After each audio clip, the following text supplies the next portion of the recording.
Did you ever get an email at work or someone telling you directly that please action this ASAP? And you are like, action what? Or did you ever send a perfectly normal message from your side to your office chat and suddenly the HR is calling you the very next day as if you have started a war at work? Now that is exactly what poor communication does at corporate. It turns small confusions into full-blown disasters. And you know what's the sad part? Most people don't even realize that their communication is bad until that becomes the reason that they are not growing at work. Now, your work isn't always judged by what exactly you do, but it is definitely judged by how well you are able to tell what you do. Now, in corporate, you can be brilliant, you can be hardworking, you can even be overqualified. But until the time you're not able to communicate clearly, you will always be seen as the confused one. And that is the brutal truth. Your communication at work can either make your career, break your career, or quietly kill it. So today, your fresher coach Ishita, in this episode of Freshers GPD, is going to tell you the 10 brutal reasons why clear communication is non-negotiable at work and how exactly you can build it if you want to survive and thrive at work. And before we get into the video, don't forget to subscribe to my channel. And once again, thank you so much everybody for enabling us hit the 100k mark on the 1 lakh subscribers mark on my YouTube channel. I couldn't have been more happy, more thankful and felt more blessed with this achievement. And we definitely wish to grow much beyond this and come up with more such interesting content and videos for you all. So please, I would request you all to stay with us just like you have always been from the start. So let's get started. Number 1, no bullshit. Clear communication cuts through the crap. In corporate, time is money and vagueness pretty expensive. Now, nobody has the time to go through your long, unclear explanations that sound smart but actually say nothing. And if you are someone whose updates or emails actually sound like riddles, then trust me, people will stop taking you seriously after one point of time. And time to fix it. Keep your important conversations short, clear and actionable. Start your messages with the main point and not the backstory. Use this structure.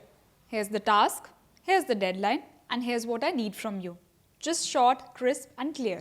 So instead of saying let's try to align on these deliverables, you can simply say I'm sending you the final report by Friday. Please review by Monday. Thank you.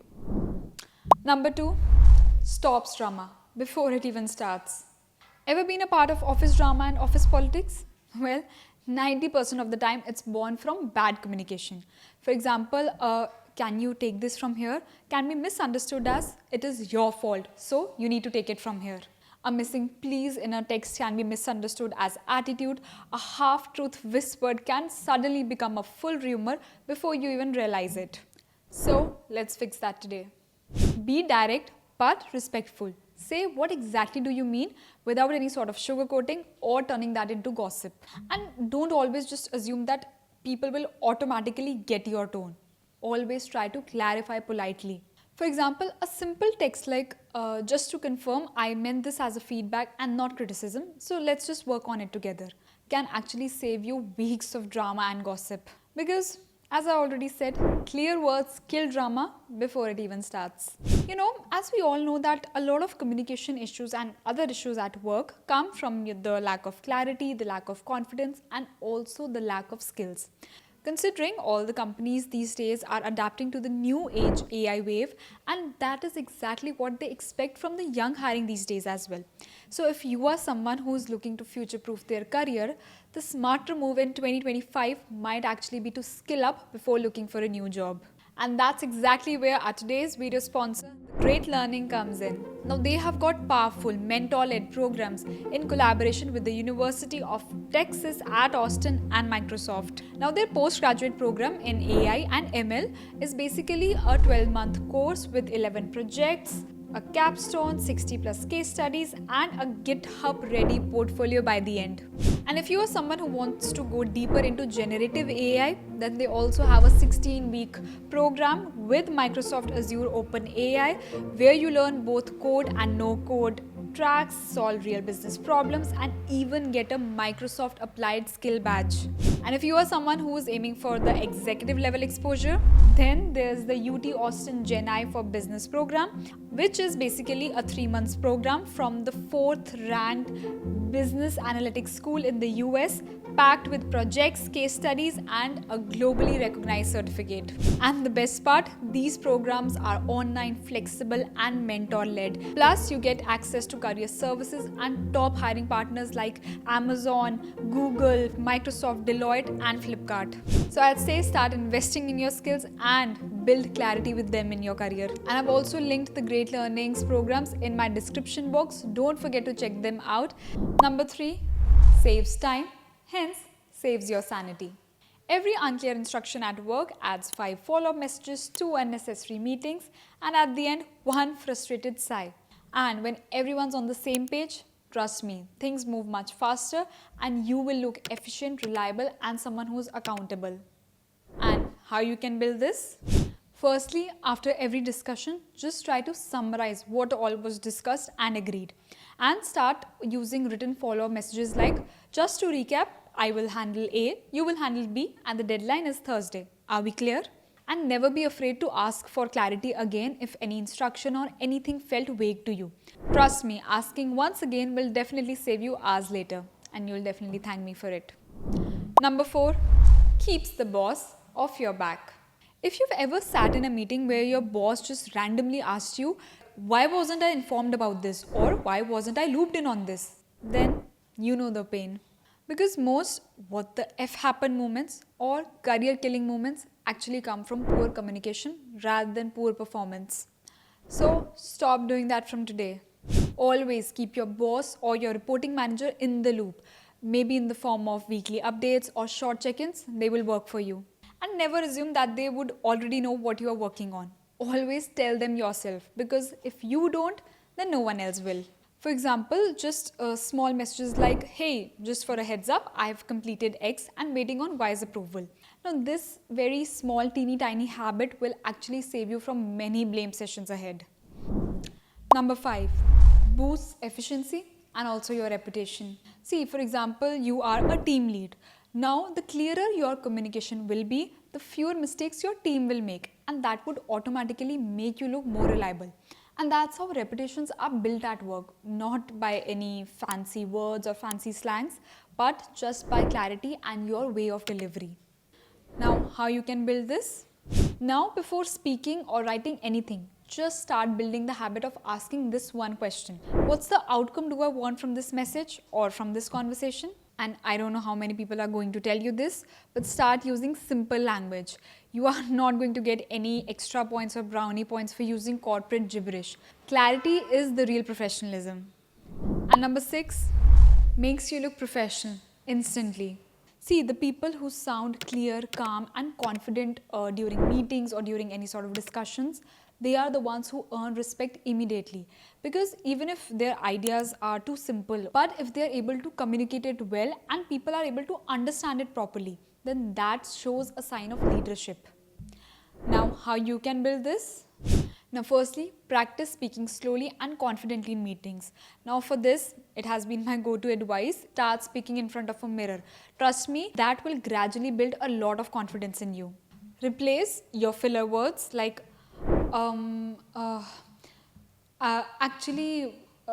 like what I meant to say was like all this with short pauses. Trust me, it looks way more professional and also makes you look a little more composed and calm while talking. And always try to structure your points. For example, the context, your point, and then the suggestion. Here's an example. So here's the issue that we have been facing. Here's all what we have tried and here's what we recommend next. Simple, clear, but professional.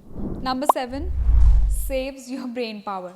Not only yours, but everyone else's. Now trust me, amidst all the chaos that's already going on in our lives and at work, nobody wants to decode a cryptic message like, let's touch base soon. And that is why clear communication even helps your team think faster and do the work even more efficiently and in a quick manner. And they're also clear about what actions they need to take. Now, how you can build this? So try avoiding corporate jargons or vague phrases in your messages, in your emails, and even in your conversations.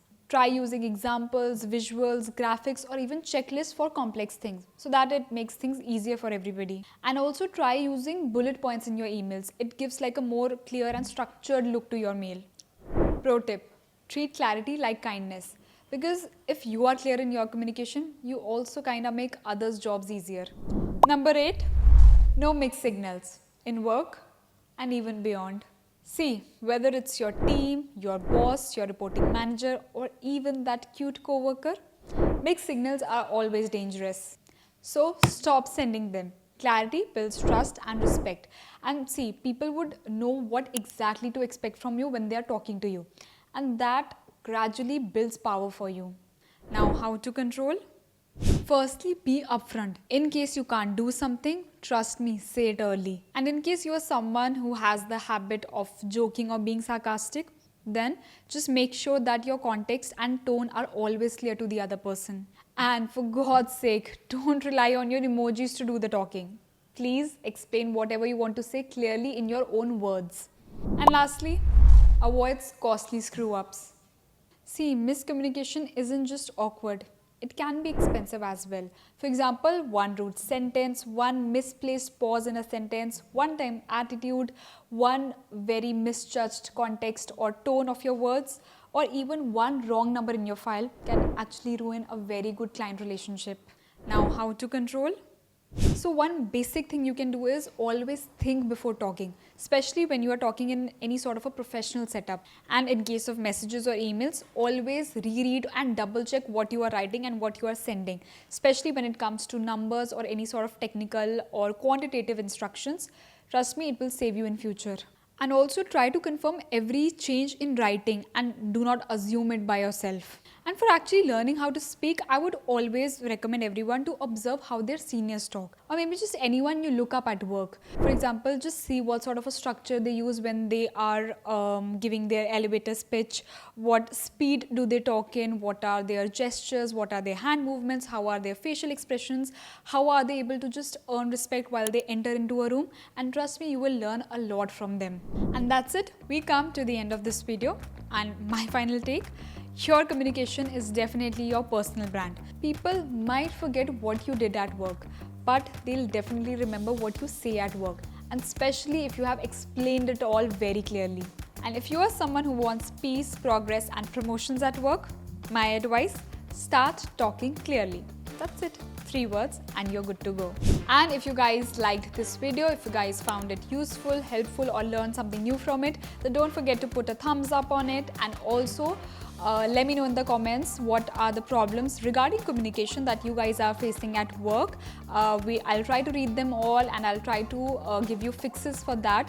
Actually, a video regarding communication has been something which I have been getting since a long time from you all in my comment section.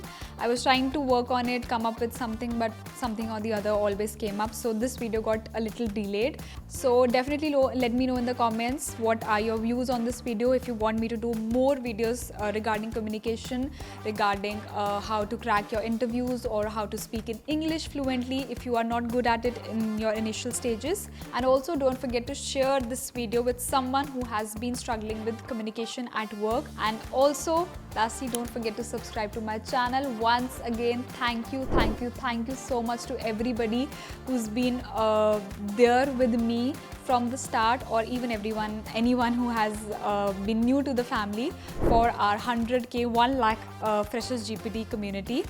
It has actually been a dream. It still feels unreal that we have hit this benchmark, this 1 lakh subscriber benchmark on YouTube, because at one point it actually felt something that we could not do maybe in this lifetime, and today we have all reached this mark. And I still very much want all your support, your motivation, and your push for me to cross all the benchmarks that we have in our mind, and let's all build this community together even further. And also don't forget to check out my content on my Instagram, and also keep following along my content on my YouTube. And lastly, as I always say, until my next video, keep subscribing, keep sharing, keep growing, keep learning. Bye.